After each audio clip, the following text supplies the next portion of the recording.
오늘 본문의 비유는 누가복음 10장의 선한 사마리아인의 비유와 더불어서 가장 아름답고 가장 감동적인 예화적인 비유입니다. 예수님께서 이 말씀을 하신 배경은 어제 우리가 살펴본 것처럼 누가복음 15장 1절 2절에 모든 세리와 죄인들이 예수님께 말씀을 들으러 올 때에 바리새인과 서기관들이 그 모습을 보고 서로 수군거리는 그런 장면이 있었는데, 그 모습을 보고 예수님께서 말씀을 하신 것입니다. 돌아온 탕자의 비유는 누가복음 15장에 나오는 첫 번째 비유, 두 번째 비유, 어제 우리가 살펴봤죠. 잃은 양을 찾는 목자, 그리고 한 동전 드라크마를 잃어버린 그것을 찾았을 때 잔치를 벌리는 여인, 이 세 가지로 연결이 되어 있는데 주제는 하나로 연결이 되어 있죠. 뭐냐면 한 죄인이 주님께 돌아올 때 하나님께서는 우리가 이해할 수 없을 정도로 기뻐하신다라는 겁니다. 이게 이제 점층적으로 더욱더 강조가 되는 것이죠. 오늘 본문의 비유는 보통 전통적으로 세 가지로 연구가 되어 있습니다. 첫째는 탕자의 관점으로 보는 거죠. 하나님을 떠나고자 하는 인간이 하나님을 떠났을 때 얼마나 비참해지는가. 그렇지만 그 비참함 속에서 회개하고 하나님께로 돌아온다면 그 죄가 얼마나 크든 상관없이 아버지 하나님께서 모든 것을 다 용서해 주신다라는 메시지가 있고요. 또 하나는 고집스러운 형을 바라보는 거죠. 참회하고 돌아오는 친동생을 향하여 오히려 화를 내고 가슴으로 환영하지 않는 그러한 불신앙을 회개하라라는 메시지로 이어지고요. 마지막은 이 두 아들을 큰 사랑과 인내로 포옹하는 하나님 아버지의 마음을 바라보는 것입니다. 오늘은 이 세 가지 중에서 아버지의 마음에 대해서 조금 살펴보도록 하겠습니다. 먼저는 이제 돌아오게 된 둘째 아들에 대한 아버지의 태도입니다. 이 아들이 어느 날 갑자기 자신의 분깃을 달라고 하죠.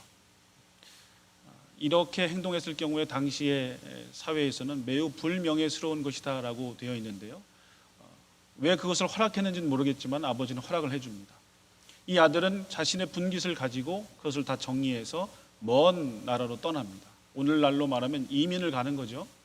이민을 가서 그곳에서 어떤 생활을 하냐면 그걸 가지고 성실하게 사는 게 아니라 허랑방탕한 생활을 합니다. 그래서 그 모든 것을 다 소비하게 되고 이제 가난해지게 되는 거죠. 더군다나 그 땅에 기근이 들어서 먹을 게 없게 됩니다. 그래서 그 백성 중에 한 명에게 이제 빌어먹는 거죠. 그 밑으로 들어가서 사는데 돼지들이 먹는 그러한 음식도 주는 사람이 없게 됩니다. 완전히 거지가 되는 거죠.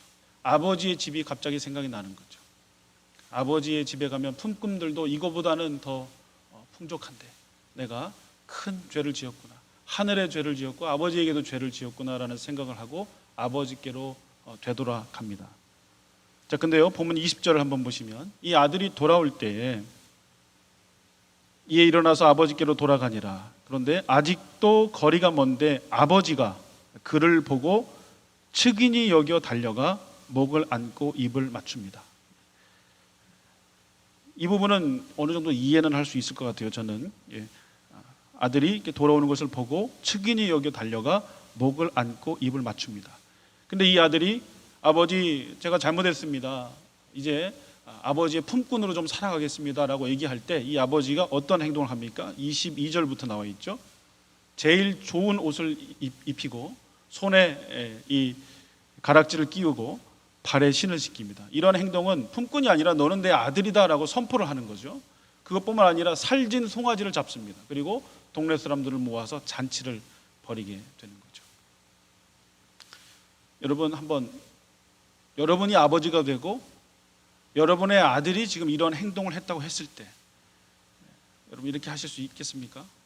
제 아들이 나중에 커서 저에게 갑자기 돈을 달라. 그리고 그 돈을 가지고 나가서 삽니다. 연락도 안 돼요.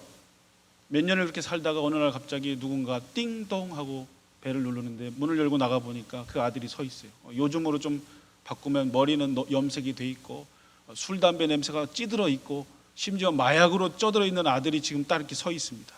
그럼 불쌍하니까 들어와라 하고 안아줄 수는 있는데 그 아들에게 집에 있는 모든 좋은 것들 다 끌어내가지고 음식을 하면서 동네 아파트 주민들 막 불러다가 우리 아들이 돌아왔습니다, 우리 아들이 돌아왔습니다라고 여러분 잔치할 수 있겠습니까? 체면 때문에도 저는 잔치 못할 것 같아요. 조용히 가만히 있어라, 쥐죽은 듯이 있어라, 너 때문에 창피해 죽겠다. 근데 지금 이 아버지는 온 동네 사람들을 불러서 잔치를 벌이고 있는 거죠. 제가 이 아버지에게 이제 우리가 물어볼 수 있죠. 제가 물어본다면, 탕자 아버지 정말 그렇게 기쁘십니까? 그럼 이 아버지는 기쁘다라는 거죠.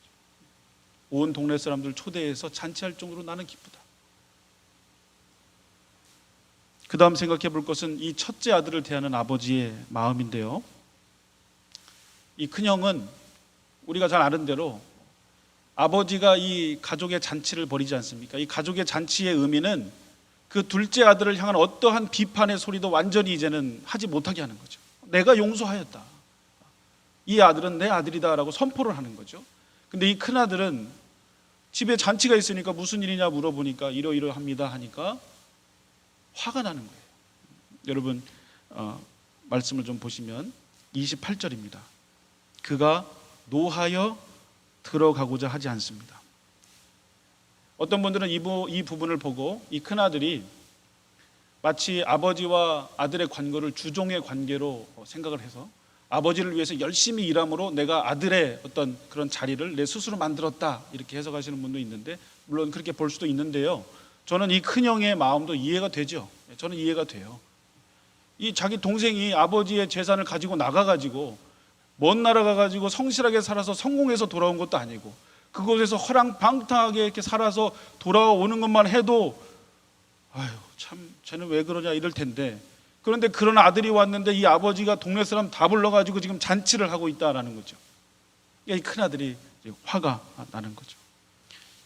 이 화가 난 큰아들에게 아버지가 또 어떻게 하냐면 28절을 보시면 아버지가 나와서 권하죠. 그러면서 권할 때 이 큰아들이 29절에 보니까 나에게는 염소 새끼라도 주어 나와 내 돛으로 즐기게 하신 일이 없었지 않습니까? 그런데 이 창녀들과 함께 삼켜버린 이 아들이 돌아왔는데 이를 위해서 왜 잔치를 벌이십니까? 라고 말씀하죠. 31절 32절이 중요합니다. 아버지가 이렇게 얘기합니다. 얘야, 이 원문에는 아들아라고 되어 있습니다. 내 아들아, 너는 항상 나와 함께 있으니 내 것이 다 내 것이지만 32절입니다. 내 동생은 죽었다가 살아났으며 내가 잃었다가 얻었기로 우리가 즐거워하고 기뻐하는 것이 마땅하다라고 말하는 거죠.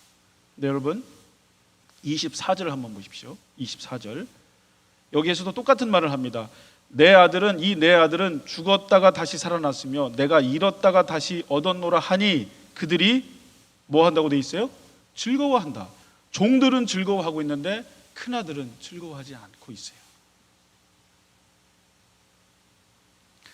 예수님의 이러한 연속적인 비유들은 제가 앞에서 말씀드린 것처럼 바리새인들과 서기관들에게 하시는 말씀이에요. 죄인들과 세리와 창기들이 예수님께 와서 말씀을 들을 때 그것을 견딜 수 없어 하는 바리새인과 서기관들을 향한 예수님의 말씀이에요. 어떠한 사회적 계층에 소속되어 있든지 어떤 한 사람이 죄를 회개하고 나에게 올 때 너희들은 싫을 수 있지만 하나님 아버지는 그것을 너무 좋아하신다는 거죠. 구약에도 이러한 모습이 있죠. 선지자 요나가 니느웨 사람들 회개하는 걸 너무나 싫어하지 않습니까? 나중에 박넝쿨 하나 그거 이제 말라 비틀어지니까 그거 가지고 불평할 때 하나님 이렇게 말씀하시죠. 이 박넝쿨 하나도 너는 그렇게 아끼는데 이 큰 성읍 니느웨에 12만 명의 좌우를 분별하지 못하는 사람들이 있는데 내가 어찌 이를 아끼지 않겠느냐라는 하나님의 마음을 선지자도 잘 알지 못했던 것입니다. 사랑하는 성도 여러분, 나 혼자 신앙생활 잘하고 우리 교회만 신앙생활 잘하고 우리 가족만 신앙생활 잘하고 그것은 사실은 기독교의 본질과 완전히 동떨어져 있는 겁니다. 물론 잘해야 되죠. 나도 잘하고 가족도 잘하고 우리 교회도 잘해야 되죠. 근데 그것은 기독교의 본질과 완전히 동떨어진 생각입니다. 우리 한국 교회 또 제 자신부터 우리의 모습을 살펴보면 우리 안에 오늘 본문에 나오는 것처럼 바리새인과 서기관의 모습이 우리 안에 있지 않습니까? 내 주변에 다른 사람들이 다 손가락질하고 다 욕하는 사람이 회개하고 돌아올 때 과연 우리가 기뻐합니까? 그리고 그러한 사람이 교회에 들어왔을 때, 우리 공동체에 들어왔을 때 우리가 그들을 두 팔 벌려 환영을 합니까? 저 사람 또 무엇을 할지 몰라. 저 사람 또 여기 와서 다시 범죄를 저지를지 몰라. 그러한 시각으로 그 사람들을 바라보지 않습니까? 제가 이 설교 준비하면서 다른 목사님의 설교를 좀 들어봤는데요, 한 유명한 목사님께서 그 교회의 상황을 얘기하시는데 그 말씀을 드리고 말씀을 마무리하도록 하겠습니다. 서초동에 위치한 대형 교회죠. 우리도 잘 아는 교회입니다. 오카는 목사님께서 이렇게 설교를 하시더라고요.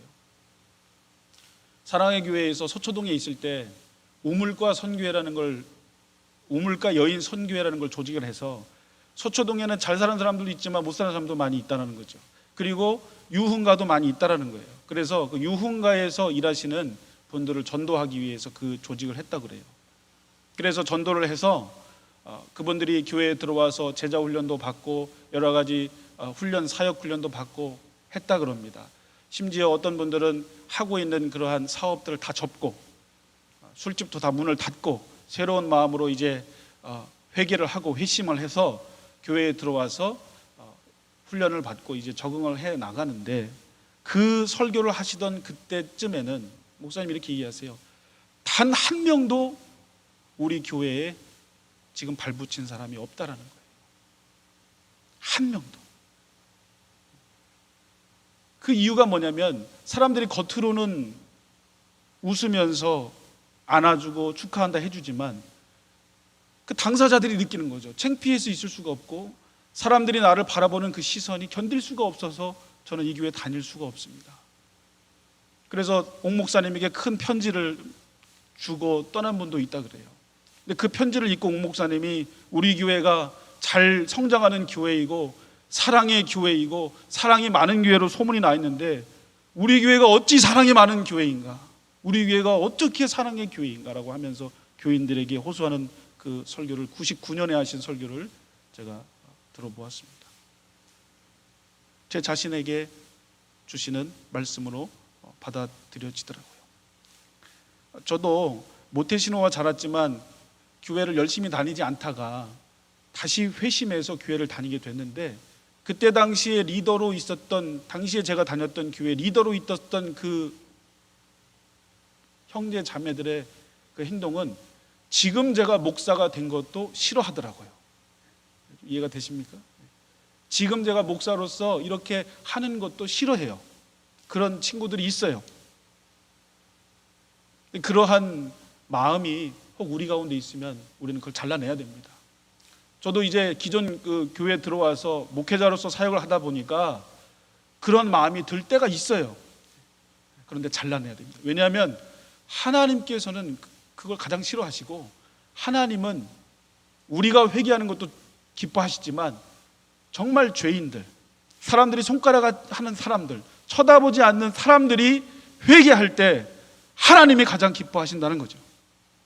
칼 바르트가 이런 말 했다고 합니다. 히틀러가 다시 돌아온다면 바르트 선생님 뭐라고 얘기하시겠습니까? 히틀러 하면은 여러분 우리가 사람으로 볼 수가 없지요. 그런데 당신을 위해서 예수님께서 십자가 지셨습니다라고 나는 말을 하고 싶다라고 말씀을 했다고 합니다. 예수 그리스도의 십자가의 능력은 어떠한 죄악도 용서하실 수 있는 능력이 있죠. 우리 그걸 믿죠. 그것을 우리가 제안을 하는 겁니다. 저 사람 회개하지 않은 것 같아. 우리가 제안하는 거예요. 오늘 말씀을 잠시 묵상하시면서 하나님이 기뻐하시는 그 죄인이 누구일까? 누가 회개하면 하나님이 가장 기뻐하실까? 내가 그 일에 좀 동참할까? 고민하시는, 그리고 내가 속해 있는 공동체 안에서 그런 분들을 잘 보듬어 주시고 가식이 아니라 진정한 마음으로 다가가실 수 있는 우리 모두가 될 수 있기를 주님의 이름으로 소망합니다.